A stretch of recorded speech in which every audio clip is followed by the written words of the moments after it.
उठो, जल्दी से मेरे बेटे को फीड कराओ। वैसे भी तुम्हें दूध तो आ रहा होगा ना। मेरे बेटे का पेट भर जाएगा और तुम्हें भी अपने सीने से लगाने को एक बच्चा मिल जाएगा।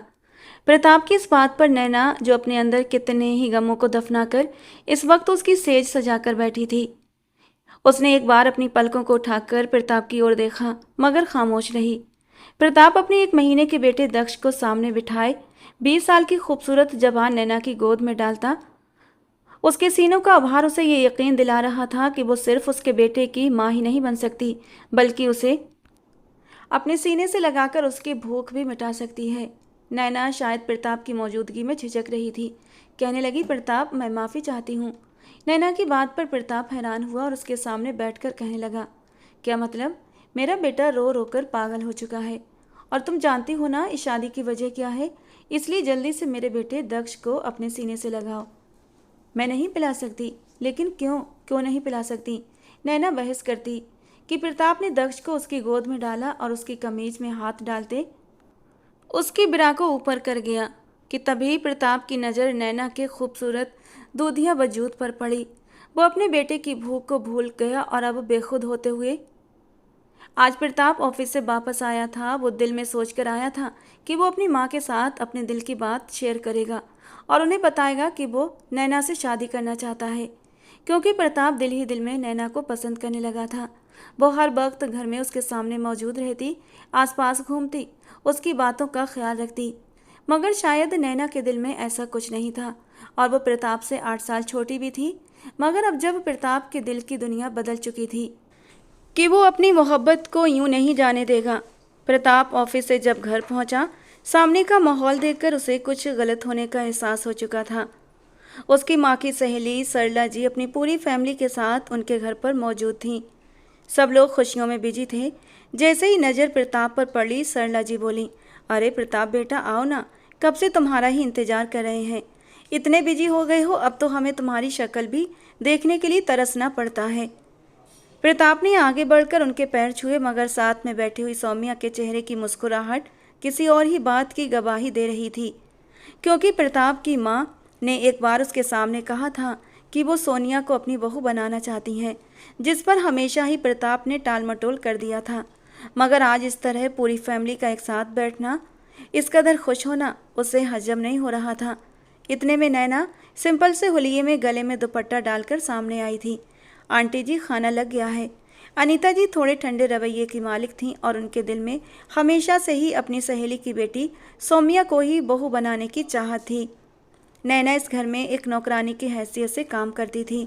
बस उस पर वक्त की मार ही कुछ ऐसी पड़ी थी कि वो इस घर में काम करने के लिए मजबूर थी। उसकी माँ की मौत हुई तो उसका कोई ठिकाना नहीं था। वो नौकरी ढूंढने के लिए निकली, लेकिन ज़्यादा पढ़ी लिखी नहीं थी, तो नौकरी भी नहीं मिल रही थी। यूँ अकेली बेसहारा लड़की, ऊपर से उसके पास कोई काम भी नहीं था। यूँ अनीता जी ने उसे अपने घर पर काम पर रख लिया और उनकी एक बहुत बड़ी हेल्प हो गई। खाना खाने के बीच प्रताप पर यह राज खुला कि आज उसका और सौम्या का रिश्ता पक्का हो चुका है, और बस खाने के बाद घर में ही एक छोटी सी मंगनी की रस्म की जाएगी और कुछ ही हफ्तों में सौम्या ब्याह कर उसके घर में भी आ जाएगी। प्रताप और उसके पापा मिलकर एक फैक्ट्री चलाते थे। वो अपने माँ बाप का इकलौता था और इसीलिए सरला जी दिल से चाहती थीं कि ये रिश्ता हो जाए।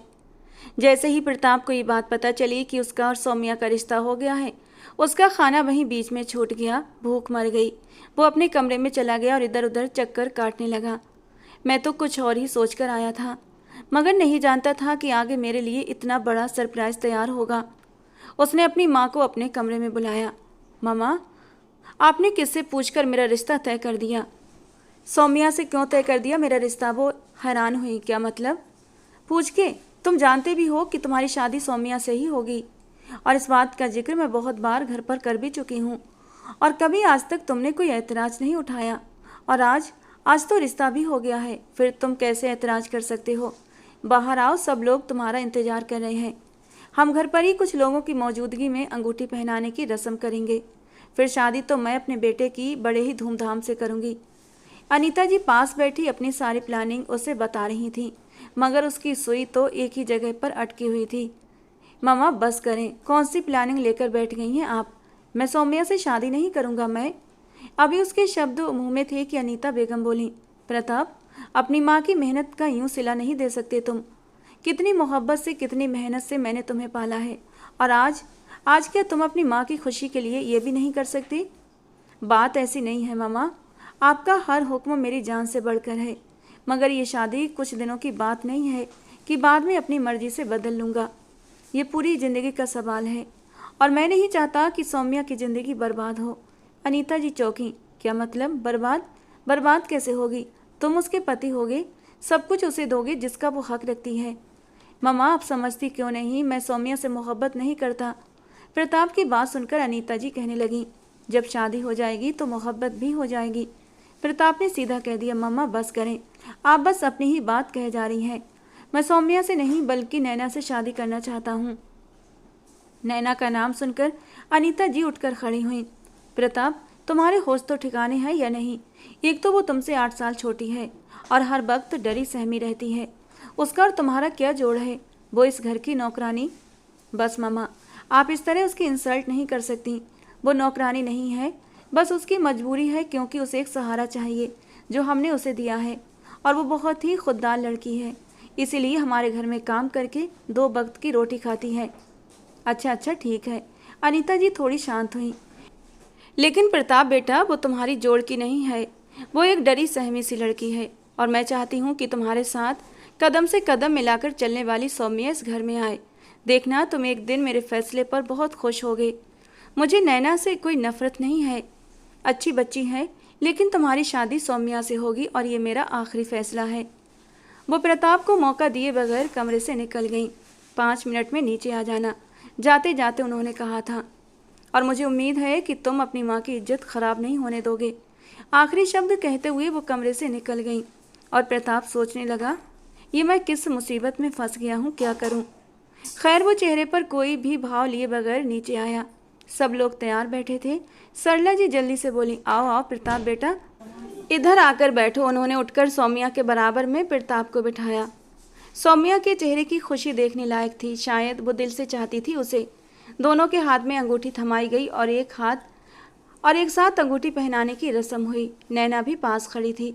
उसने जल्दी से मिठाई वाली प्लेट उठाई और सबका मुंह मीठा करवाने लगी। प्रताप ने सर से लेकर पैर तक नैना को देखा और दिल में सोचने लगा, कितनी पागल और मासूम हो तुम, मेरी मोहब्बत को महसूस भी नहीं कर पा रही। वो लगातार नैना को देख रहा था, और जब प्रताप की नज़रों पर उसकी माँ की नज़र गई तो उन्होंने उसे नज़रों ही नज़रों में वार्निंग दी। मंगनी हो चुकी थी।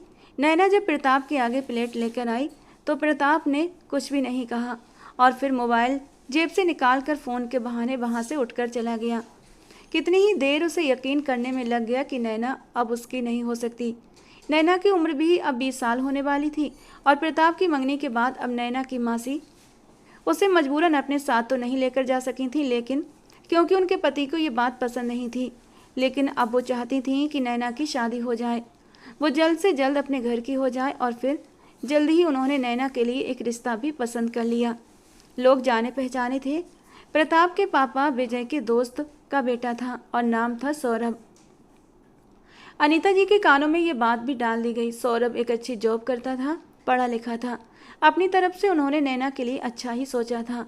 नैना के रिश्ता तय होने की खबर भी प्रताप के लिए किसी कयामत से कम नहीं थी, और सबसे बढ़कर उन दोनों की शादी की तारीख भी एक ही दिन रखी गई। वो दुल्हन बनी धीमे कदमों के साथ स्टेज की तरफ जा रही थी। प्रताप के बराबर में सौम्या दुल्हन बनी बैठी थी, जबकि उसके सामने ही नैना सौरभ के साथ बैठी हुई थी।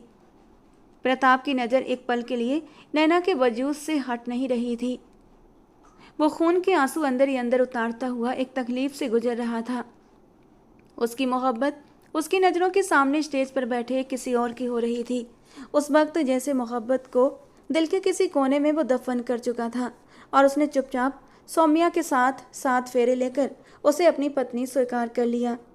वो अपनी मोहब्बत को दिल के किसी कोने में दफन कर चुका था। नैना विदा होकर घर से चली गई, और अनीता जी को इस बात की खुशी थी कि जब नैना यहाँ नहीं होगी तो प्रताप भी अपने रिश्ते को खूबसूरती से शुरू करेगा, वरना अगर नैना यहाँ होती तो शायद वो खुद को संभालने या रिश्ता स्वीकार करने में वक्त लगाता। सौम्या बहुत प्यारी लड़की थी। जैसे ही प्रताप अंदर आया तो वो खुद को ये समझाकर आया था कि सौम्या के साथ ज़िंदगी की नई शुरुआत करेगा। अगर उसकी किस्मत में नैना नहीं थी तो वो सौम्या को उसके हक से दूर नहीं रख सकता था, क्योंकि जो कुछ हुआ था उसमें सौम्या की कोई गलती नहीं थी। वो आगे बढ़ा, जेब से एक डिबिया निकाली और सौम्या को कहने लगा, ये तुम्हारा मुंह दिखाई का तोहफा, खुद पहना दीजिए। सौम्या ने कहा तो उसने अंगूठी निकालकर सौम्या की उंगली में डाल दी। सौम्या, मैंने आज से पहले कभी तुम्हारे लिए ऐसा नहीं सोचा। मुझे उस दिन अचानक ही पता चला कि हमारा रिश्ता हो गया है। इसीलिए मैं साफ शब्दों में बताना चाहता हूँ कि इस रिश्ते को लेकर मुझे थोड़ा सा वक्त चाहिए। सौम्या कुछ पल के लिए खामोश रही और फिर आगे कहने लगी, प्रताप, कहीं आप किसी और से मोहब्बत तो नहीं करते? वो एकदम खामोश हो गया। वो सोच चुका था कि अपने और नैना के राज को किसी पर जाहिर नहीं करेगा, क्योंकि इस तरह शायद उसका इजहार मोहब्बत नैना की ज़िंदगी पर असर डालता। ऐसी बात नहीं है सौम्या। और सौम्या उसकी बात पर खुश हो गई। मैं तो आपसे बहुत पहले से मोहब्बत करती हूँ प्रताप, और आज तो आप मेरे हो चुके हैं। मेरे लिए ये वक्त किसी सपने से कम नहीं। प्रताप को कुछ हैरत हुई। सौम्या की आंखों की चमक उसकी मोहब्बत का मुंह बोलता सबूत थी। उसने सौम्या के हाथों को थाम लिया। तभी उसकी आंखों के सामने नैना का चेहरा आया था। उसने जल्दी ही अपने सर को झटक कर नैना की यादों से पीछा छुड़ाया और आगे बढ़ते हुए सौम्या को अपनी बाहों में समेट लिया। धीरे धीरे उसका दुपट्टा हटाकर साइड पर रखा, उसकी ज्वेलरी उतारी और साइड लैंप की रोशनी बंद करके उसके वजूद को हर पर्दे से आज़ाद कर दिया। जबकि सौम्या शर्म से सिमटी हुई उसकी बाहों में लिपटी हुई थी। वो धीरे धीरे उसे सहलाता हुआ मदहोश कर रहा था। वो पूरी सच्चाई से सौम्या को उसके रिश्ते का हक देना चाहता था। उसने नैना को अपने दिल के किसी कोने में छुपाकर उसकी चाबी कहीं दूर फेंक दी थी। आंखें बंद करते हुए वो उसकी नरम धड़कनों पर झुककर उसे अपने होठों से छूने लगा। सौम्या मचल कर मदहोश सिसकियां भर रही थी। प्रताप कुछ पलों के लिए सब कुछ भूल चुका था।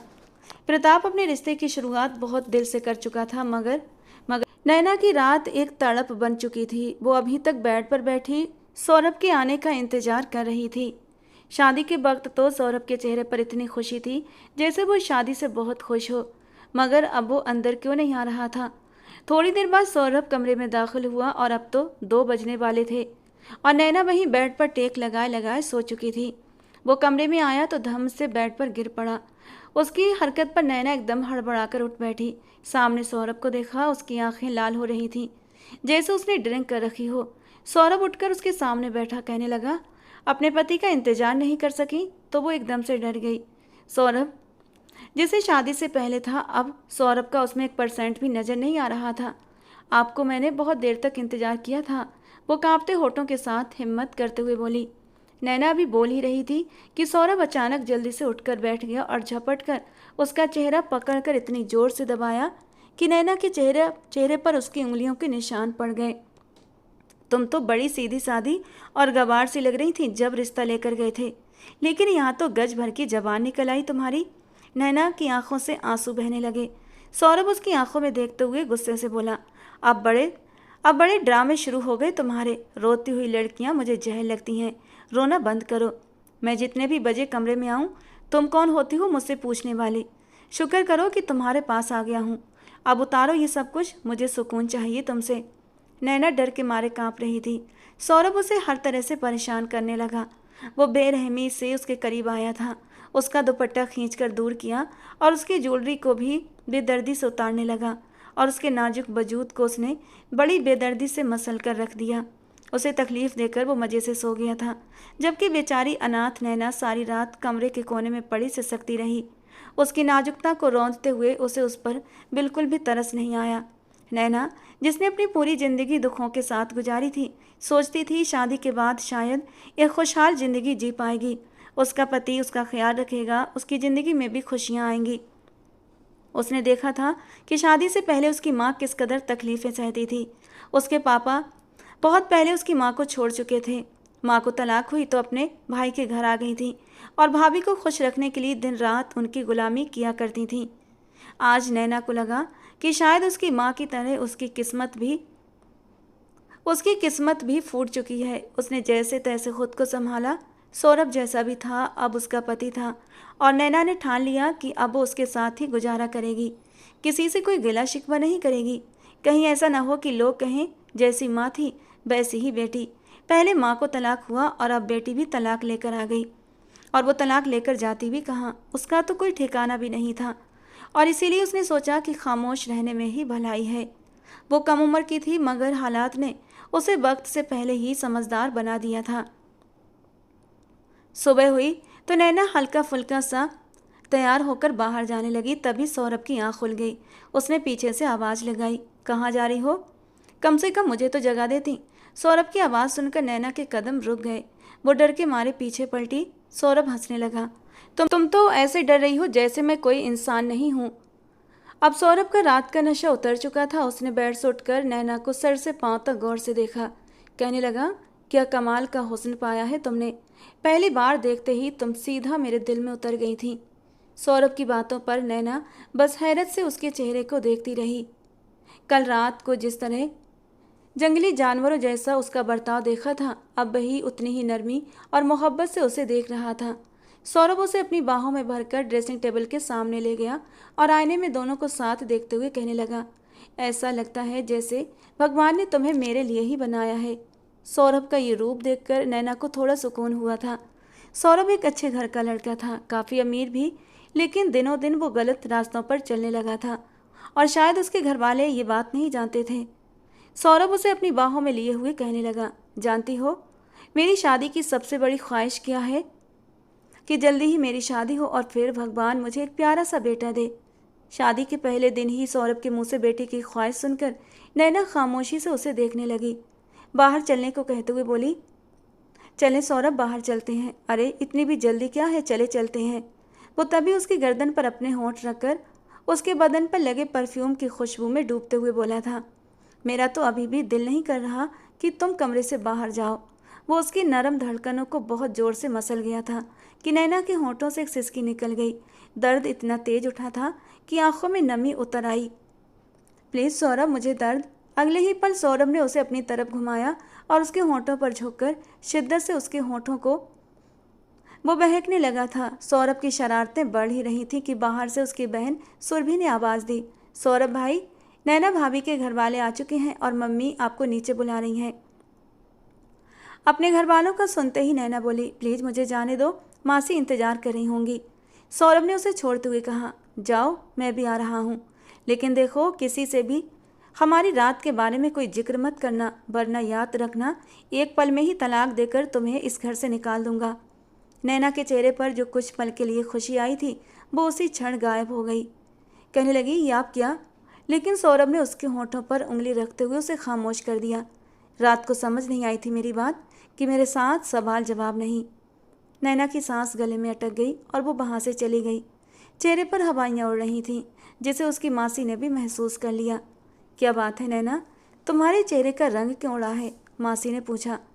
कुछ नहीं मासी, बस जल्दी जल्दी में तैयार हो रही थी, इसलिए चेहरे पर इस कदर बदहवासी है। कहकर वो मासी के गले लग गई और अपने गम को छुपाने लगी।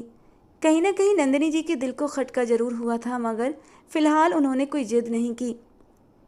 डाइनिंग टेबल पर नाश्ता लग चुका था तो सब लोग नाश्ता करने लगे। दोनों अपनी अपनी जिंदगियों का आगाज कर चुके थे, मगर ये नहीं जानते थे कि जो सफ़र उनकी ज़िंदगी में शुरू हुआ है उसकी मंजिल उन्हें एक साथ रहने पर मिलेगी या नहीं। शादी को कुछ समय गुजर चुका था। नैना, जो अब सौरभ जैसे साइको इंसान को बर्दाश्त करते करते कभी टूटने लगती थी, आज किसी बहाने अपनी मासी के पास रहने के लिए आई हुई थी। सौम्या प्रेग्नेंट थी। नैना शादी के बाद पहली बार यूं अपनी मासी के पास रहने आई थी। उसकी मासी का घर भी प्रताप के घर से ज़्यादा दूर नहीं था, बस 3 घर छोड़कर ही प्रताप का घर था। नंदिनी मासी के कहने पर नैना अनीता आंटी के घर भी गई थी। आखिर उसने वहाँ पूरे 5 साल गुजारे थे, इसलिए नंदिनी जी ने उसे घर पर ही रोक लिया था। शाम को जब प्रताप वापस आया, उस वक्त नैना अकेली लिविंग रूम में बैठी हुई थी, किसी ख्याल में गुम थी। प्रताप की नज़र नैना पर पड़ी तो उसने अपना लैपटॉप वहीं एक तरफ रख दिया और नैना के सामने खड़ा होकर उसे देखने लगा। शायद वो नैना के चेहरे का दर्द पढ़ना चाहता था। दिल ही दिल में सोचने लगा, नैना, क्या तुम उसके साथ खुश नहीं हो? एक बार बताओ तो सही। किसी की मौजूदगी का एहसास करते ही नैना उठकर सीधी हो गई। अरे प्रताप भाई, आप? हमेशा उसे भाई कहने पर प्रताप अपने होंठ भींच कर रह जाता था। कहने लगा, नैना तुम खुश तो हो ना? वैसे तो तुम्हारे ससुर जी पापा के अच्छे दोस्त हैं, तो यकीनन सौरभ भी अच्छा होगा। नैना ने चेहरे पर बनावटी मुस्कान सजाई और तुरंत बोली, जी प्रताप भाई, मैं बहुत खुश हूँ। प्रताप के लहजे में हमदर्दी झलक रही थी, जो यकीनन उसके अंदर भरी हुई थी। शादी के बाद से सौरभ कभी पल में छाँव तो पल में धूप जैसा था। वो हमेशा अपनी मनमानी करता। नैना को उसने कभी इंसान समझा ही नहीं था। वो वहाँ से भागते हुए अपने कमरे में चली आई और कमरे में आकर रोने लगी। प्रताप भी उसके पास जाना चाहता था, लेकिन उसने ये करना सही नहीं समझा। सौम्या की तबीयत प्रेगनेंसी की वजह से ख़राब थी और वो अक्सर बीमार भी रहने लगी थी। उसकी कमजोरी की वजह किसी को समझ नहीं आ रही थी। वक्त धीरे धीरे गुजर रहा था। इसी बीच नैना को भी खुशखबरी मिली कि वो माँ बनने वाली है। नैना और सौम्या की प्रेगनेंसी में सिर्फ 1 महीने का अंतर था। आज नैना अपने कमरे में इधर उधर चक्कर लगा रही थी। उसकी तबीयत खराब सी थी, क्योंकि वो जानती थी डॉक्टर ने बताया था कि उसके पेट में पलने वाला बच्चा बेटी है। ये बात नैना ने सौरभ से छुपा रखी थी। वो हर वक्त ये सोचकर परेशान रहती, कहीं सौरभ ने अगर बेटी को स्वीकार करने से इनकार कर दिया तो वो क्या करेगी? क्या अपनी माँ की तरह वो भी तलाक का दाग अपने सर पर लगाएगी? इसी डर की वजह से उसकी तबीयत खराब रहती थी। वो हर समय अपने पेट पर हाथ रखते हुए भगवान से प्रार्थना करती, मेरी बेटी की किस्मत अच्छी करना भगवान जी, उसे मेरी तरह मत बनाना। तभी उसकी मासी की कॉल आई। नैना ने अपने आंसू पोंछते हुए कहा, गहरी सांस भरकर खुद को रिलैक्स किया और मासी से बातें करने लगी। कैसी हो मासी? हाँ मैं तो ठीक हूँ। तुम बताओ अपनी तबीयत का। दोनों बातें कर ही रहे थे और नंदिनी जी ने उससे बताया, सौम्या ने प्यारे से एक बेटे को जन्म दिया है। अभी कुछ देर पहले ही अस्पताल से फ़ोन आया था अनीता जी का। सब लोग वहीं पर हैं। बेटे का सुनकर नैना खुश हो गई थी। मासी, प्रताप कितना खुशकिस्मत है ना कि भगवान ने उसे पहली औलाद बेटा दिया है। ये कैसी बातें कर रही हो नैना? नंदिनी जी बोली, बेटा हो या बेटी, पहली औलाद तो हर माँ बाप के लिए भगवान की तरफ से एक बहुत ही बड़ा अनमोल तोहफा होती है। और अब तो हम सब तुम्हारे लिए दुआ कर रहे हैं। नैना का हाथ अनजाने ही अपने पेट पर चला गया। सोचने लगी, सौम्या कितनी खुशकिस्मत है कि उसे पहली औलाद बेटा मिला। भगवान अगर मुझे भी बेटा दे दे तो शायद सौरभ मेरे साथ ठीक हो जाता। कुछ बातें करने के बाद उसने फ़ोन रख दिया। जैसे जैसे डिलीवरी के दिन करीब आ रहे थे, नैना का डर बढ़ता जा रहा था। उधर सौम्या जब से बच्चे को जन्म दे चुकी थी, अब बीमार रहने लगी थी। उसके सिर के बाल भी झड़ने लगे थे, जिसे देखकर सबको हैरत हुई थी। प्रताप ऑफिस से घर वापस आया और बोला, मामा, मैंने एक बहुत अच्छे डॉक्टर से बात की है, सौम्या को वहाँ लेकर जाऊँगा। पता नहीं सौम्या ठीक क्यों नहीं हो रही। कितने डॉक्टर बदल कर भी देख चुका हूँ। सौम्या के कई सारे टेस्ट किए गए थे, पर रिपोर्ट्स में कुछ भी साफ नहीं आ रहा था। फिर भी उसकी हालत ये बता रही थी कि अंदर कहीं कोई बीमारी उसे धीरे धीरे खोखला कर रही है। और फिर अगले ही दिन प्रताप ने सौम्या को लेकर डॉक्टर के पास पहुंचकर उसके कई टेस्ट करवाए थे। डॉक्टर ने कहा कि रिपोर्ट्स लेने के लिए 2 घंटे बाद आना। गाड़ी में बैठी सौम्या धीरे से बोली, प्रताप, मुझे लगता है मेरी ज़िंदगी अब ज़्यादा नहीं बची। कोई चीज़ है जो मुझे अंदर से नोच रही है। वो बड़े हौसले से बात कर रही थी, पर आंखों में आंसू थे। प्रताप ने उसका हाथ थामकर कहा, ऐसी बातें मत करो सौम्या, ऐसा कुछ भी नहीं होगा। मैं हूं ना, अच्छे से अच्छे डॉक्टर से इलाज करवा रहा हूं। तुम जल्दी ही ठीक हो जाओगी। मैं तुम्हें कुछ नहीं होने दूंगा। उसने तसल्ली देते हुए कहा, अपने बेटे के बारे में सोचो, हमने उसके लिए कितने सपने देखे हैं। प्रताप की बातों के बावजूद सौम्या के दिल में किसी गलत चीज़ का एहसास बना हुआ था। घर आते ही प्रताप ने अपने बेटे दक्ष को गोद में उठाकर प्यार से चूमा। बाप बेटे का ये प्यार देखकर सौम्या भी हल्के से मुस्कुरा दी। दक्ष अभी सिर्फ 15 दिन का हुआ था। सब लोग लॉन्ज में बैठे थे कि तभी फ़ोन बजा। सौरभ के घर वालों की कॉल थी। अनीता जी ने तुरंत फ़ोन उठाया। नैना की सास बोली, हम नैना की मासी को कॉल लगा रहे हैं, लेकिन उनका फ़ोन नहीं लग रहा। हमें आपको ये बताना था कि हम नैना को अस्पताल लेकर जा रहे हैं। उसकी तबीयत अचानक ही ख़राब हो गई थी। ब्लड प्रेशर भी गड़बड़ कर गया था, इसीलिए इमरजेंसी में एडमिट करना पड़ा। ये सुनकर अनीता जी बुरी तरह परेशान हो गई थी। उन्होंने तुरंत अपनी कामवाली रानी को नंदिनी जी के पास भेजा। नंदिनी जी भागती हुई आई थी। अनीता जी ने उन्हें सब कुछ बताया तो वो बुरी तरह घबरा गई। अनीता जी ने कहा, परेशान मत हो नंदिनी, हमें अस्पताल जाना है। प्रताप बेटा, जल्दी से गाड़ी निकालो, हम अभी चलते हैं। नंदिनी जी, अनीता जी और प्रताप जल्दी से अस्पताल के लिए रवाना हो गए। ये लोग जब तक हॉस्पिटल पहुंचे, नैना का ऑपरेशन हो चुका था। उसने एक बेटी को जन्म दिया था जो पैदाइशी तौर पर बीमार थी।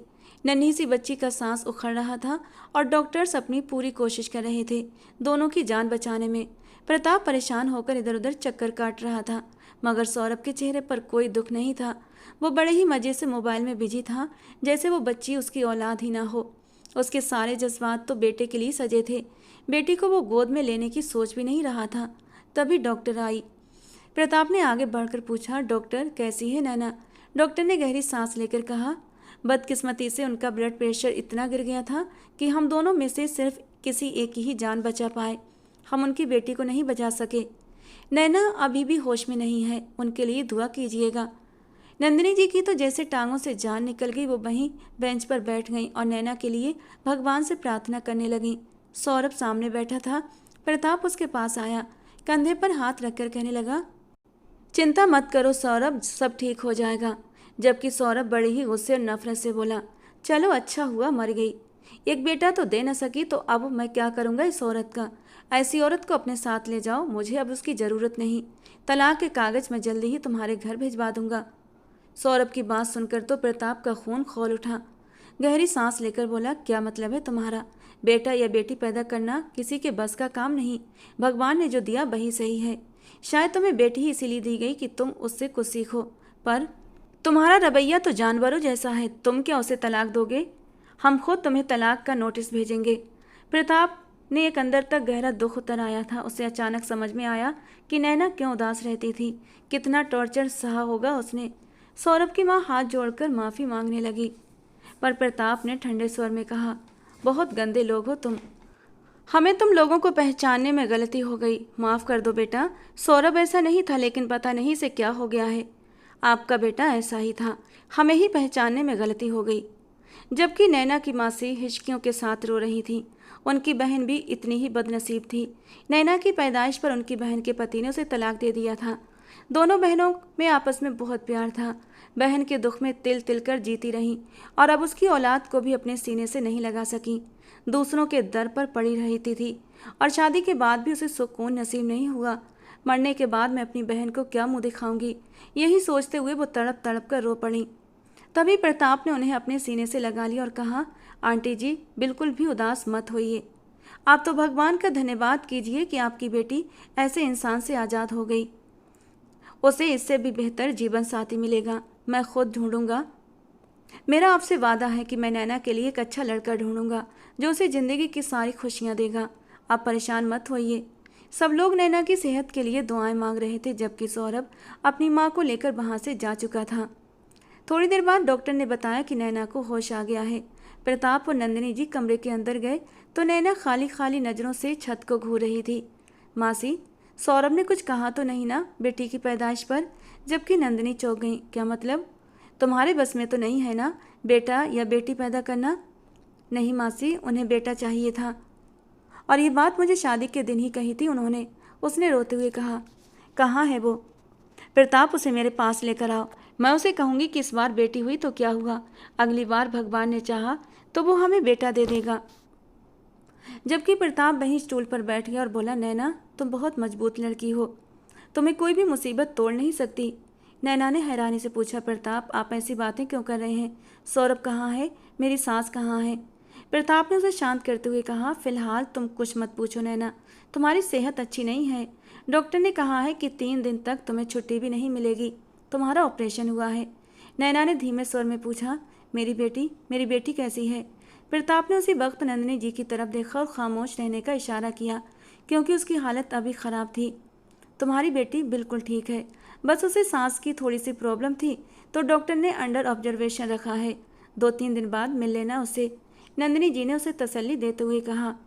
3 दिन बाद जब नैना को डिस्चार्ज मिला तो वो उसे लेकर घर आ गए, मगर नैना की बेचैनी और सवाल बढ़ते ही जा रहे थे। उधर सौम्या की तबीयत भी अचानक से इतनी ख़राब हुई कि उसे एकदम से खून की उल्टी आई थी।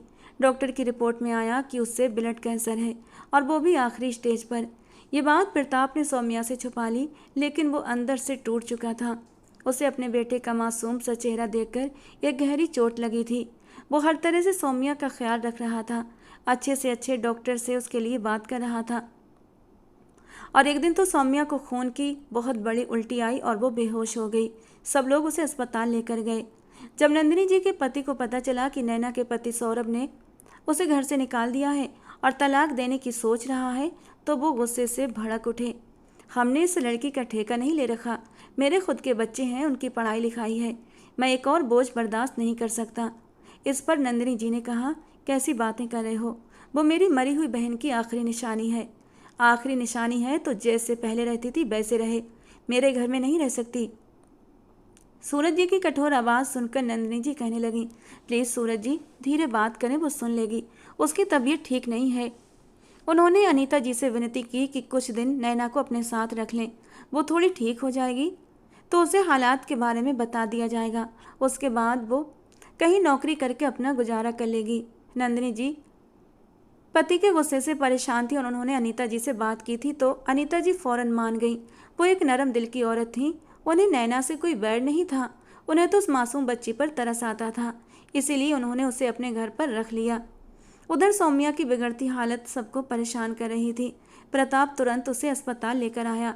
अनीता जी भी प्रताप और सौम्या के साथ अस्पताल जा रही थी। रास्ते में ही सौम्या बेहोश हो चुकी थी।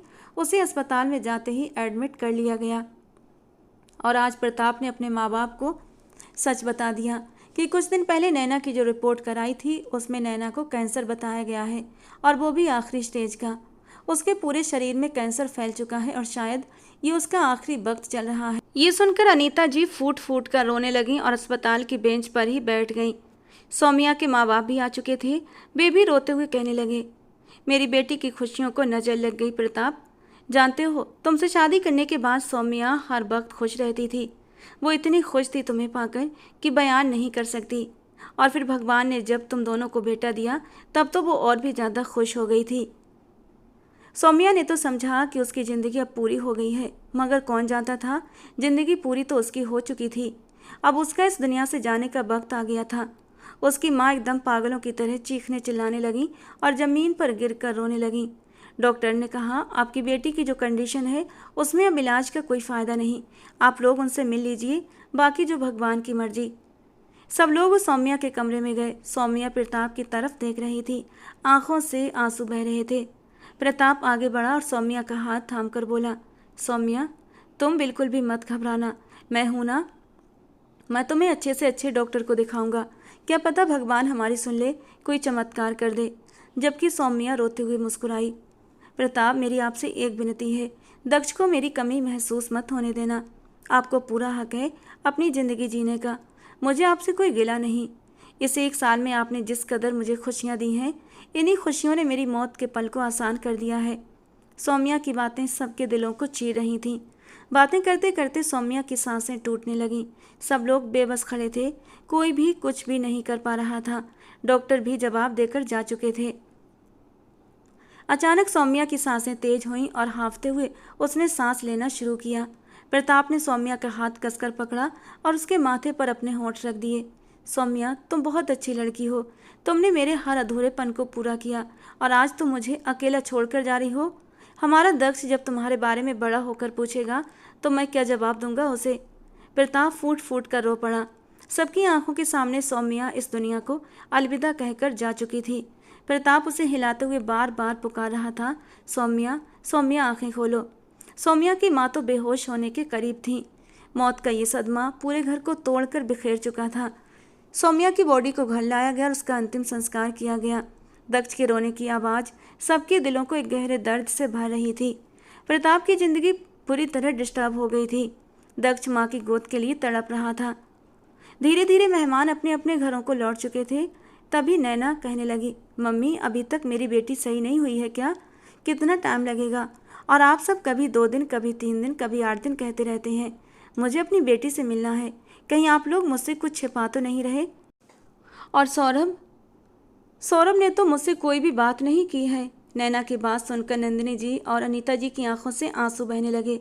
सब कुछ ही एक साथ बिखर गया था। दोनों की शादी एक साथ हुई थी, दोनों के घर भी एक साथ उजड़ गए थे। उन्हें समझ नहीं आ रहा था ये भगवान की तरफ से कैसी बड़ी आजमाइश दी गई है। जब नैना ने अपनी बेटी के बारे में पूछा तो प्रताप, जो दक्ष को गोद में लिए बैठा था, तुरंत बोला, आंटी जी हमें लगता है नैना को अब सच्चाई बता देनी चाहिए। हम उसे और ज़्यादा धोखे में नहीं रख सकते। प्रताप की बात सुनकर नैना के अंदर जैसे कयामत का शोर मच गया था। उसने घबराते हुए कहा, प्रताप कौन सी हकीकत? मेरा दिल बैठा जा रहा है। मैंने तो अपनी बेटी का चेहरा तक नहीं देखा। कहाँ है वो? आप लोग तो कह रहे थे 3 दिन में ठीक हो जाएगी। नंदिनी जी ने नैना को गले से लगा लिया और बोली, नैना हिम्मत से काम लो। भगवान जो भी करता है उसमें कुछ न कुछ भलाई छुपी होती है। तुम्हारी किस्मत भी तुम्हारी माँ से अलग नहीं निकली। जब तुम हॉस्पिटल में थी तुम्हारा ब्लड प्रेशर बहुत गिर गया था। डॉक्टर के लिए ये तय करना मुश्किल था कि माँ की जान बचाई जाए या फिर बच्चे की। इसीलिए दोनों में से एक को ही बचा पाए। डॉक्टर्स का कहना है कि उन्होंने बहुत कोशिश की थी मगर तुम्हारी बेटी बच नहीं पाई। और ये सुनकर नैना फटी फटी निगाहों से कभी प्रताप को देखती तो कभी अपनी मासी की तरफ। आप लोगों ने मुझसे झूठ बोला। मेरे दिल में उम्मीद की किरण क्यों जगाई आप लोगों ने? नंदिनी जी ने उसे समझाया, नैना हिम्मत से काम लो। वो भगवान की अमानत थी। भगवान ने उसे अपने पास बुला लिया। और सौरभ के बारे में भी सुन लो। उस इंसान ने हमेशा तुम्हें तकलीफ दी और तुम फिर भी चुपचाप सहती रहीं। वो कहकर गया है कि वो तुम्हें तलाक भिजवा देगा। ये सुनते ही नैना जमीन पर गिरते हुए सोफे पर ढेर हो गई और रोते हुए बोली, मेरा सब कुछ बर्बाद हो गया मासी, सब कुछ। क्या मैं भी अपनी माँ की तरह ऐसे ही तड़प तड़प कर जिंदगी गुजारूंगी? नंदिनी जी अफसोस से नैना को देखती रह गई। उनके बस में कुछ भी नहीं था।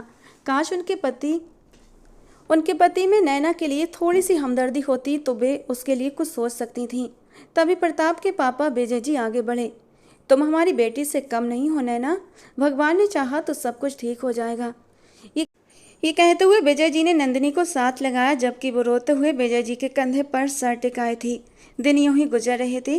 तीसरे दिन एक नौकरानी एक लिफाफा लेकर हॉल में आई। सब लोग हॉल में ही बैठे थे। नैना दीदी ये आपके नाम पर है। सबको यकीन था कि ये तलाक का कागज होगा। नैना में हिम्मत नहीं थी लेकिन प्रताप ने दक्ष को अनीता जी की गोद में डालते हुए लिफाफा खोलना शुरू कर दिया। और लिफाफा खोलते ही पता चला कि ये तलाक के ही पेपर थे। अच्छा हुआ भगवान ने उस इंसान से जल्दी ही छुड़वा दिया।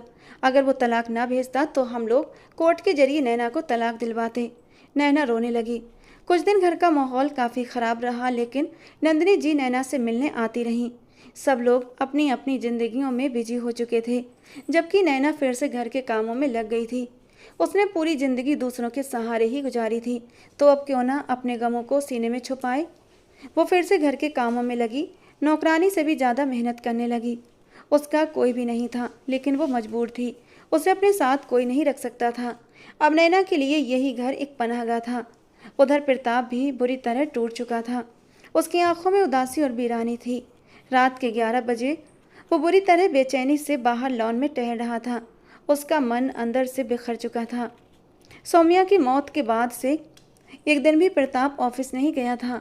उसने जैसे जीना ही छोड़ दिया था और ख़ुद को कमरे में बंद कर लिया था। विजय जी लौटकर अपने कमरे में आए तो अनीता जी दक्ष को सुला रही थीं।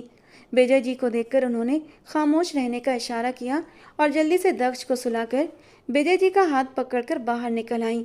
अच्छा हुआ आप कुछ नहीं बोले। अगर वो जाग जाता तो फिर परेशान करता। बेचारा मासूम बच्चा अपनी माँ की गोद के लिए तड़पता है। विजय जी के दिल में भी दुख उतर गया। उन्होंने अनीता जी का हाथ पकड़कर लॉन की तरफ इशारा किया। देखो अनीता, हमारा बेटा ऐसा तो नहीं था ना। अब तो ऐसा लगता है जैसे जिंदा होकर भी एक मरा हुआ वजूद हो। हमें समझदारी से काम लेना होगा। हमें अपने बेटे को जिंदगी की तरफ लौटाना होगा। अनीता जी ने भी कहा। सौम्या के जाने के बाद हम सबको बहुत दुख हुआ है। उसका अचानक चले जाना ऐसा लगता है जैसे ये जिंदगी बस एक बोझ हो। अब तो दक्ष की देखभाल करना भी मेरे बस में नहीं रहा, कहकर अनीता जी रोने लगीं। तब विजय जी ने उन्हें कंधों से पकड़कर हौसला देते हुए कहा, हमें मजबूत होना होगा अपने बच्चों के लिए।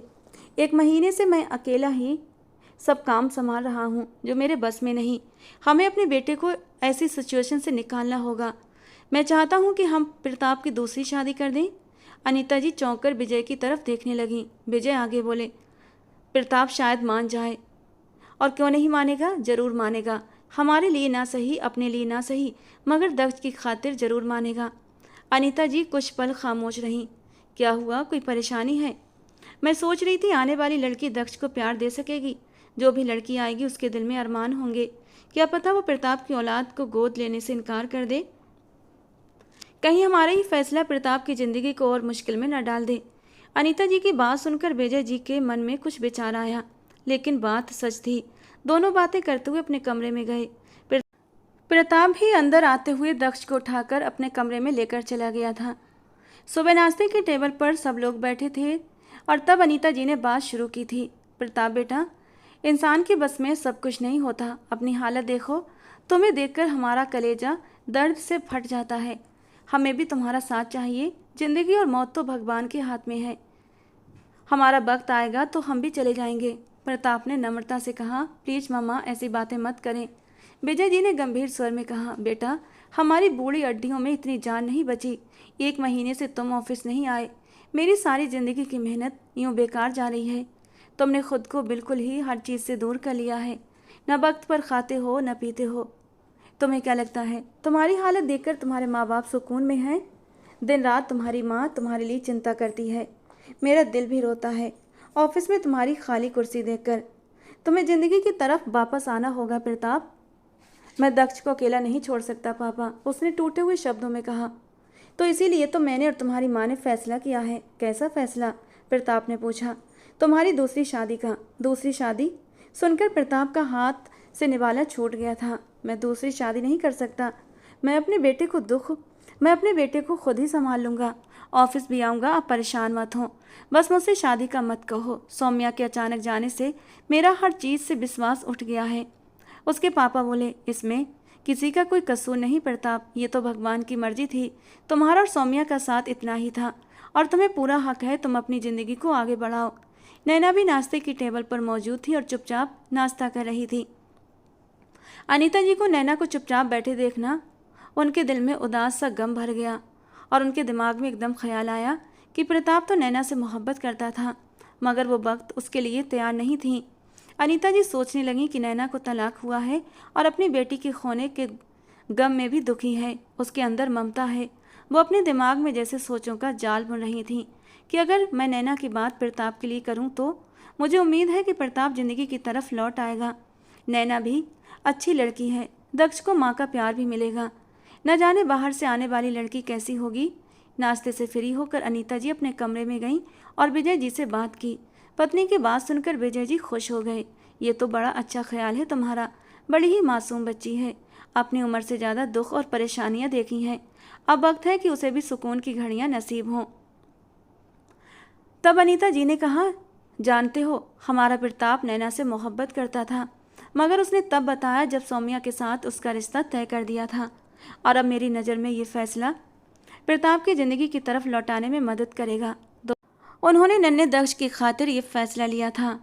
नंदिनी जी के लिए भी ये बात बहुत खुशी की थी, क्योंकि प्रताप जैसा अच्छा लड़का नैना की ज़िंदगी में आएगा तो उनकी नैना की ज़िंदगी में खुशियों के रंग भर जाएंगे। भाई साहब, ये तो आपका एक एहसान होगा मुझ पर। और रही बात दक्ष की, तो वैसे भी वो नैना से बहुत ज़्यादा अटैच हो गया है। सच पूछो, दक्ष की मौजूदगी ने नैना को अपनी बेटी के गम को सहने में मदद की है। हर वक्त वो दक्ष को गोद में लिए फिरती रहती है। उस वक्त भी नैना दक्ष को गोद में लिए सामने सोफे पर बैठी उसकी मालिश कर रही थी और दक्ष बहुत खुश था। उन दोनों की अटैचमेंट को देखकर उन्हें अपने फैसले पर गर्व होने लगा। अनीता जी कहने लगी, मैं प्रताप से भी बात करती हूँ। उसी दिन प्रताप ऑफिस से घर आया। घर में कोई नहीं था। सब लोग शायद खुफिया तौर पर ही उसकी शादी की तैयारियों में लगे हुए थे। दोनों की शादी का प्लान किए हुए लगभग 8 दिन गुजर चुके थे और प्रताप से अभी तक किसी ने कोई जिक्र भी नहीं किया था। वो घर में आया, किसी को न पाकर अपनी माँ को आवाज़ें देने लगा। तभी सन्नाटे में दक्ष की हंसी की आवाज़ सुनाई दी तो वो फौरन आवाज़ की तरफ भागा। वो नैना के कमरे में था। नैना उसके साथ खेल रही थी। दुपट्टा उसने साइड पर रखा हुआ था। वो कभी उसे गुदगुदा रही थी, कभी उसे अपने पेट पर खड़ा करके उसके साथ खेल रही थी। खेलते खेलते नैना ने दक्ष को अपने चेहरे के करीब करके उसके मुलायम गाल पर अपने होंठ रख दिए। दक्ष ने हंसते हुए उसके बालों को अपनी मुट्ठियों में लेकर पकड़ लिया। दक्ष, तुम कितने बदमाश हो गए हो। देखो छोड़ो, वरना मैं तुम्हारे साथ नाराज हो जाऊंगी। ये सब देखकर प्रताप को सुकून मिला। वो बिना कोई आहट किए वापस अपने कमरे में चला आया। तब तक बाकी लोग भी आ चुके थे, हाथों में शॉपिंग बैग लिए हुए। मामा सब खैरियत तो है ना? ये सब क्या है? किस चीज़ की शॉपिंग चल रही है ये? वो मुस्कुराते हुए बोली। बताया तो था, तुम्हारी शादी के लिए तैयारी कर रही हूँ। अब तो बेटा तुम्हें सारी ज़िंदगी अकेला नहीं देख सकते ना। और प्रताप का चेहरा एकदम खामोश हो गया। फिर थोड़ी देर के बाद कहने लगा, मामा मैंने आपसे कहा भी था। विजय जी ने भी आगे कहा, भाई बहुत कर ली तुमने अपनी मनमानी। हमने तुम्हारा इंतजार किया, अब तो सौम्या के गए हुए भी 2 महीने गुजर चुके हैं। तुम्हें अपनी ज़िंदगी में आगे बढ़ना होगा। मगर शादी तो होगी, लड़की भी हमने देख ली है। कौन है वो लड़की और क्या वो दक्ष को अपनाएगी? अनीता जी ने नंदिनी की तरफ देखकर मुस्कुराया। प्रताप ने कहा, मामा जरूरी तो नहीं कि जिस लड़की से आप मेरी शादी करवाएं वो मेरे बच्चे को भी अपनाए। अगर किसी लड़की ने ऐसा किया कि वो दक्ष को अपनाने से इनकार कर दे तो मैं उसी वक्त शादी से इनकार कर दूंगा। ये बात आप अच्छे से समझ लें। हम पर भरोसा रखो बेटा, हम जो कुछ भी कर रहे हैं सोच समझ कर ही कर रहे हैं और तुम्हारी खुशी देख कर ही करेंगे। प्रताप हल्की मुस्कान के साथ बोला, मेरी खुशी ये है कि आपने उस वक्त मेरी खुशियों का ख्याल नहीं रखा और अब आप चुपचाप शादी की सारी तैयारियां पूरी कर चुकी हैं। 1 हफ्ता गुजर गया, पता ही नहीं चला। घर में मेहमानों की बस मौजूदगी में ही प्रताप की शादी थी। जबकि नैना अपनी मासी से कहने लगी, मासी ऐसा कैसे हो सकता है? मैंने प्रताप के बारे में ऐसा कभी नहीं सोचा। तो अब सोचना शुरू कर दो नैना। आखिर कब तक दूसरों के दर पर पड़ी रहोगी? तुम्हारा भी अपना एक घर होना चाहिए। मैं तुम्हारे लिए बेचैन रहती हूँ। अगर तुम प्रताप की ज़िंदगी में शामिल हो जाती हो तो मुझे तुम्हारी तरफ से सुकून मिल जाएगा। वो पहले भी मजबूर थी, जो सौरभ के साथ ज़िंदगी गुजारने के लिए मजबूर हुई थी, वो अभी भी मजबूर हो गई थी, बस एक छत की खातिर। आज उसे एहसास हो रहा था कि अगर लड़कियां अपने कदमों पर खड़ी ना हों तो ये दुनिया सिर्फ और सिर्फ उनका फ़ायदा उठाती है, उन्हें मजबूर करती है, उन्हें अपनी उंगलियों पर नचाती है। आज अगर वो पढ़ी लिखी होती और अपने कदमों पर खड़ी होती तो किसी दूसरे सहारे की ज़रूरत ही नहीं पड़ती। वो खुद ही अपनी ज़िंदगी को अपने तरीके से जीती, लेकिन वो यहाँ पर भी मजबूर हो गई थी और चुपचाप आंखों में आंसू लिए शादी के लिए रजामंद हो गई। उसकी आंखों के आंसू देखकर नंदिनी जी को अफसोस हुआ। नैना, क्या तुम चाहती हो कि दक्ष किसी पराई औरत की गोद में जाए? वो औरत तो उस पर जुल्म भी कर सकती है। दूसरी बात, क्या तुम चाहती हो कि तलाक का दाग माथे पर लिए बैठी रहो? प्रताप बहुत अच्छा है, तुम्हें खुश रखेगा। और कल को अगर प्रताप की शादी हुई और आने वाली लड़की ने दक्ष को अपनाने से इनकार कर दिया या फिर उस पर जुल्म करने लगी, जैसा कि सौतेली माँ करती हैं, तब तुम क्या करोगी? तुम भी तो दक्ष से बहुत प्यार करती हो ना। क्या तुम इस बच्चे को सौतेली माँ के जुल्म सितम के आगे अकेला छोड़ दोगी? अपनी मासी की बात सुनकर नैना ने एकदम दक्ष को अपने सीने से लगा लिया। मैं दक्ष को किसी भी कीमत पर कोई तकलीफ नहीं दे सकती। जबकि नंदिनी जी ने मुस्कुराकर नैना को गले से लगा लिया। तो इसीलिए तो तुम्हारी ममता को सुकून भी मिलेगा और इस रिश्ते पर कोई सवाल भी नहीं उठाएगा। दक्ष तुम्हारा बेटा बनेगा, समझी तुम? वो उसके पास शादी का जोड़ा रखते हुए ब्यूटिशियन से कहने लगी कि इसे जल्दी से तैयार कर देना। नैना के दिल में अनजाने डर के भाव उठने लगे, मगर वो इतना भी नहीं जानती थी कि वो प्रताप की पहली मोहब्बत है, जिसे उसने अपने दिल के कोने में दफन किया हुआ था। प्रताप को तो शादी के वक्त भी पता नहीं चल पा रहा था कि उसकी शादी किसके साथ हो रही है। घूंघट में नैना को उसके बराबर में बिठा दिया गया। प्रताप का दिल जज्बातों से खाली था, उसकी आंखें फीकी सी थीं। बस वो अपने बच्चे के लिए और अपने माँ बाप की इज्जत की वजह से शादी के लिए राजी हो गया था। वो क्या जानता था कि आज उसकी मोहब्बत अपनी मंजिल तक पहुँच रही थी। जब पंडित जी ने उसे दुल्हन की मांग में सिंदूर भरने के लिए कहा और उसने घूंघट हटाकर नैना की मांग में सिंदूर भरना चाहा, तो उसकी आंखें फटी की फटी रह गईं। कभी अपनी माँ को देखता तो कभी नैना को। उसकी माँ मुस्कुरा रही थी, जबकि नैना खामोश बैठी हुई थी। वो हैरान नज़रों से सबकी ओर देख रहा था। माँ, नैना? तो उसकी माँ ने हाँ में सर हिला दिया। कुछ हद तक प्रताप के दिल को तसल्ली हुई और उसने एक ही झटके में नैना की मांग में सिंदूर भर दिया। शादी की रस्में बड़े ही आराम से पूरी हुईं और फिर उसे प्रताप के कमरे में भेज दिया गया। नैना का दिल बड़ी ही तेजी से धड़क रहा था। वो प्रताप के कमरे में उसके बेड पर बैठी थी। कमरे को भरपूर अंदाज से सजाया गया था। ऐसा लगता था जैसे उनकी पहली शादी हो रही हो। अनीता जी चाहती थी उनका बेटा खुशी से अपनी ज़िंदगी की शुरुआत करे, और वो ये भी जानती थी कि उनका बेटा नैना से मोहब्बत करता था। इसलिए प्रताप के लिए मुश्किल नहीं होगा उसे अपनाना, उसे स्वीकार करना। कमरे में हल्के गुलाबों की खुशबू फैली हुई थी। माहौल रोमांटिक खुशगवार था, मगर नैना का दिल धड़क रहा था। आज उसे अपनी शादी की रात याद आ रही थी जो सौरभ के साथ गुजरी थी। बीती बातों को याद करके एकदम डर से उसके रोंगटे खड़े हो गए थे कि कहीं मर्द ऐसे ही तो औरत के पास नहीं आते, कहीं उसके नाजुक वजूद को प्रताप भी पूरी तरह से नहीं तोड़ेगा। नैना के दिल में प्रताप के लिए कोई भी जज्बा नहीं था। वो अचानक ही उसका पति बनकर उसके करीब आया था। वो अपने दिल में खुद को हिम्मत देने लगी। मैंने ये सब दक्ष के लिए किया है। वो मेरा बेटा है जिसे मैं किसी कीमत पर खुद से दूर नहीं कर सकती। मैं अपनी बेटी को खो चुकी हूँ, मगर अब दक्ष को खोना नहीं चाहती। शायद उसकी कीमत ही मुझे चुकानी पड़ेगी आज की रात। वो खुद को रिलैक्स करने की हर मुमकिन कोशिश कर रही थी, लेकिन उसकी हिम्मत थी कि धीरे धीरे जवाब दे रही थी कि तभी कमरे का दरवाज़ा खुला और प्रताप अंदर दाखिल हुआ। इतने समय के बाद प्रताप के चेहरे पर एक गहरी मुस्कुराहट थी, जिसे देखकर सब लोगों को लगा जैसे प्रताप जिंदगी की ओर लौट आया है। उन लोगों का फैसला गलत नहीं था। प्रताप की जिंदगी में खुशियां भर गई थीं। प्रताप जैसे कदम बढ़ाता बेड की तरफ आ रहा था, नैना का दिल कांपने लगा। इससे पहले कि प्रताप कुछ बोलता, नैना जल्दी से बोली, प्रताप, आप ये मत समझिएगा कि मुझे तलाक हो गई और मुझे आपके माथे थोप दिया गया।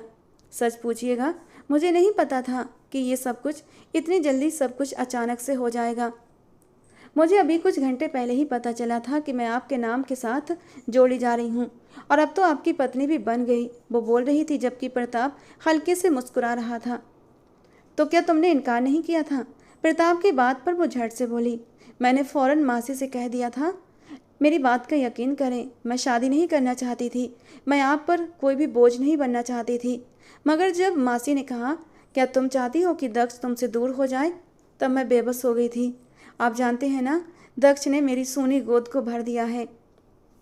मुझे मेरी बेटी की कमी महसूस नहीं होने दी, और अब वो मेरा बेटा है।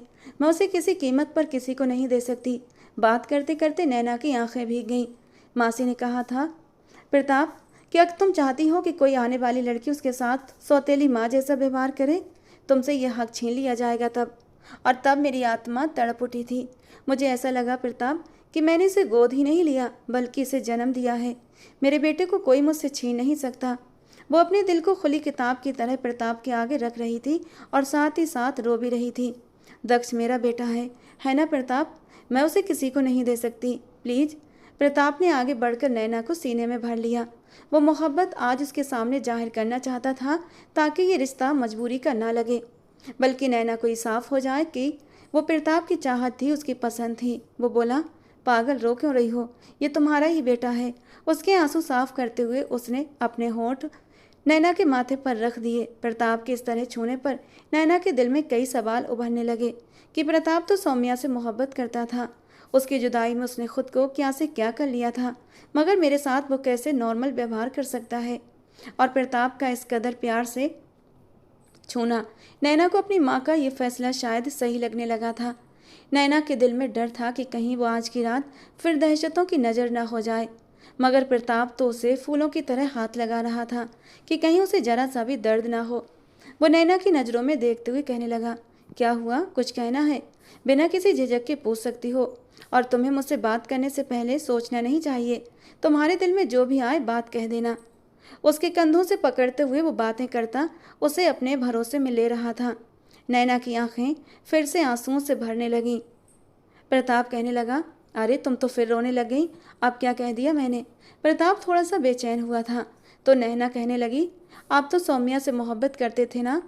मोहब्बत के नाम पर प्रताप उसे हैरत से देखने लगा और उसके सामने बेड पर आगे की ओर बढ़कर बैठ गया। नैना के हाथों को अपने हाथों में लेकर उसने बड़ी मोहब्बत से उसके हाथों पर हाथ फेरते हुए अपने दिल को खुली किताब की तरह उसके आगे रख दिया।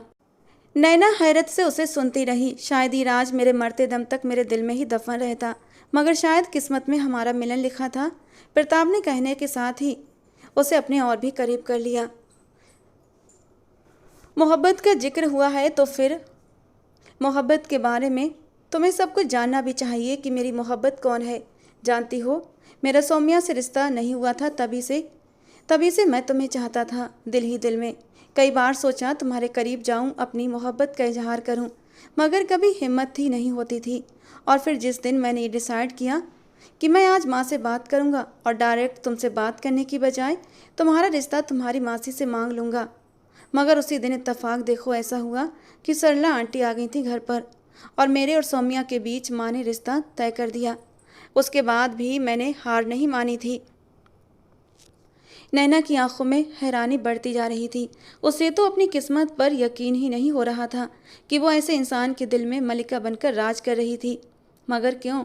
फिर उसने जमाने की ठोकरें क्यों खाई थीं? प्रताप कहने लगा। मैं फिर भी माँ से साफ कहने लगा कि मैं नैना से मोहब्बत करता हूँ और उसी से शादी करूँगा, सौम्या से नहीं। मगर जानती हो ना मम्मा की जिद को, और मम्मा को तो सौम्या पसंद थी। और फिर जब उन्होंने मुझे अपनी ममता का वास्ता दिया तो मैं मजबूर होकर खामोश हो गया। मगर सौम्या के साथ मैंने ईमानदारी से रिश्ते की शुरुआत की थी, क्योंकि मैं नहीं चाहता था कि मैं उस मासूम को उसके किसी भी हक से दूर रखूं। और देखो भगवान ने कितना कम साथ लिखा था हमारा। मैंने पूरी ईमानदारी के साथ सौम्या के साथ अपनी ज़िंदगी की शुरुआत की थी और फिर तुम्हारी भी शादी हो गई थी। तो मैं नहीं चाहता था मेरा कोई भी एक्शन तुम्हारी ज़िंदगी पर बुरा असर डाले। सौरभ जितना घटिया इंसान निकलेगा ये मैंने सोचा नहीं था। अगर मैं सौम्या के साथ कुछ भी गलत करता तो आज मैं खुद को बहुत बड़ा मुजरिम समझ रहा होता और शायद सारी ज़िंदगी गिल्ट से बाहर नहीं निकलता। प्रताप का दिल शीशे की तरह साफ था, जिसे जिसे वो पहले ही दिन नैना के आगे पेश कर रहा था कि कोई भी बात उन दोनों के बीच छिपी न रह जाए। प्रताप की बातों पर नैना की आंखें फिर से भीगने लगीं।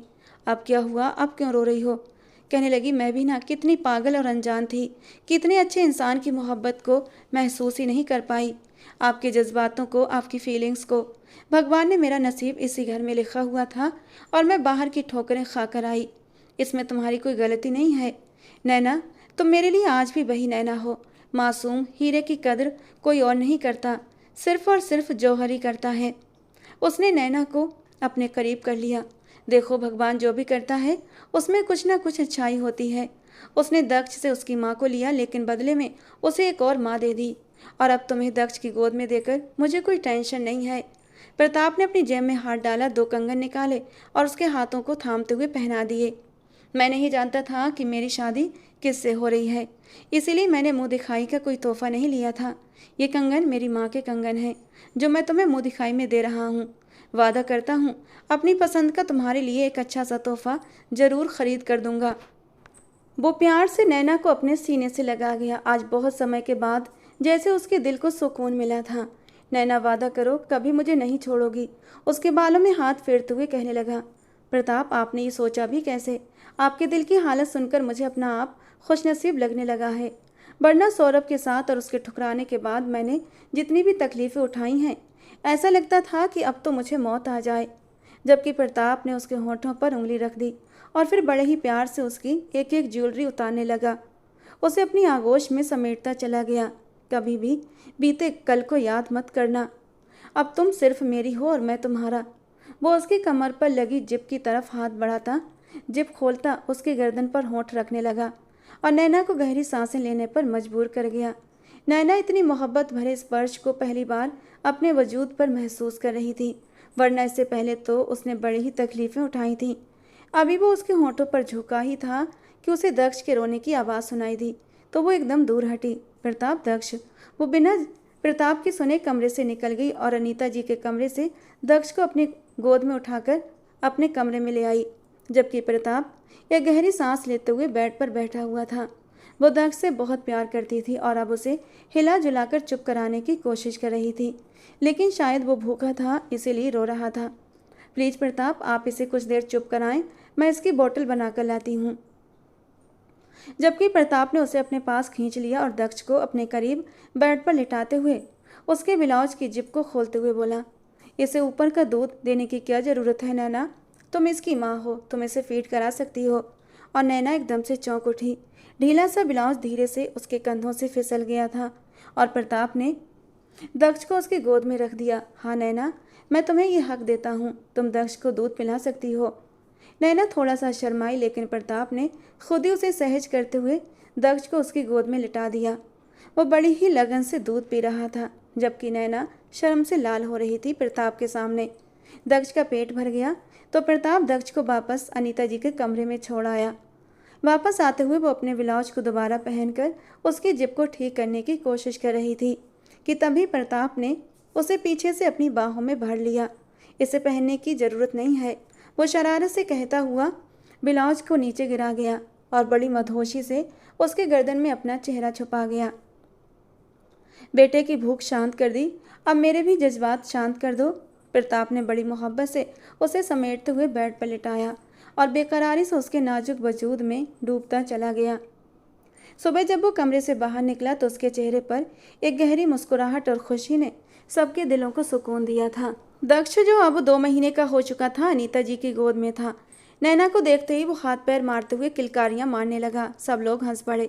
प्रताप उसके पास आया, उसे गोद में उठाकर प्यार करते हुए कहने लगा, अरे बदमाश, तुम्हें अपनी माँ के सामने पापा दिखाई नहीं देते? वो दक्ष को गोद में लिए ऊपर नीचे उछालते हुए प्यार कर रहा था। नैना आगे बढ़कर कहने लगी, प्रताप मुझे भी दो ना, कितनी देर हो गई है मैंने इसे नहीं उठाया, वरना आज तक कभी ऐसा नहीं हुआ कि इतने घंटे तक मुझसे ये दूर हो। अनीता जी और बाकी लोग बेटे, बहू और अपने पोते को इस तरह खुश देखकर खुद भी दिल ही दिल में खुश हो रहे थे, जैसे सबके जख्मों पर मरहम रख दिया गया हो। तो दोस्तों, आज की हमारी ये कहानी कैसी लगी कमेंट बॉक्स में ज़रूर बताना। पसंद आई हो तो प्लीज़ लाइक करना। रोज़ एक नई और रोमांटिक कहानी के लिए हमारे चैनल्स के जुड़े रहें।